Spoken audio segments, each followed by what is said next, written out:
A North Texas woman is finally back home with her husband after spending months in an ICE detention center.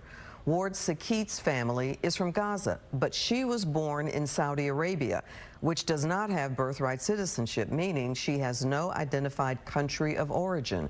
She and her family came to the United States when she was 8 years old to seek asylum. Fox 4's Alex Boyer has her story. Alex.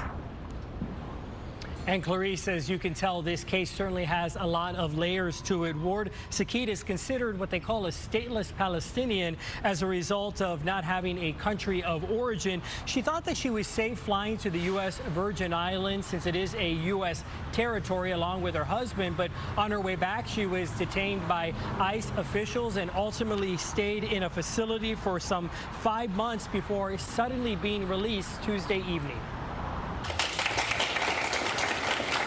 Ward Sakit was applauded by supporters as she took the podium in Irving Thursday to discuss her lengthy stay and sudden release from an ICE detention center. My greatest fear was not coming back into the life that I built for myself. This ordeal began back in February. Sakit is considered a stateless Palestinian, meaning she has no identified country of origin. She and her husband, Tahir, a U.S. citizen, had just gotten married and they decided to take a trip to the U.S. Virgin Islands for their honeymoon.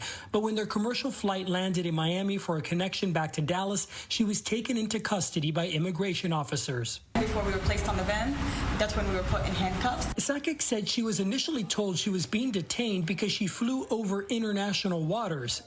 During her 140 days in ICE detention, Sakit was nearly deported twice, despite a federal judge ordering that she remain in Texas. They have to give her an opportunity to say, I can't go there if I'm stateless, right? I don't have rights in that place. Then suddenly on Tuesday night, she was released. Her husband picked her up from the Prairieland Detention Center in Johnson County. Her friend shared this video of their reunion.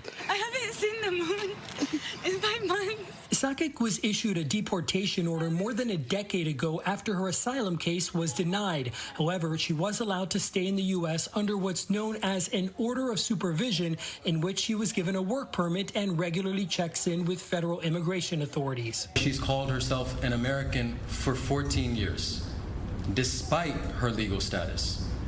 Despite coming to this country with no agency of herself. When we asked DHS why Sakit was released from custody, a spokesperson said, following her American husband and her filing the appropriate legal applications for her to remain in the country and become a legal permanent resident, she was released from ICE custody. Sakit says she wants to advocate for other detained immigrants she's met. That's not even half of the countries that were with me. And her attorney disputes DHS's narrative, claiming that they actually tried to deport her for a second time after that form had already been filed. Sakit has applied for what's called a change of status now that she's married to a U.S. citizen, and her attorney tells me that he expects that that will be granted. She will become a lawful permanent resident and then be allowed to become a U.S. citizen within 5 years from then. Clarice. Alex, thank you.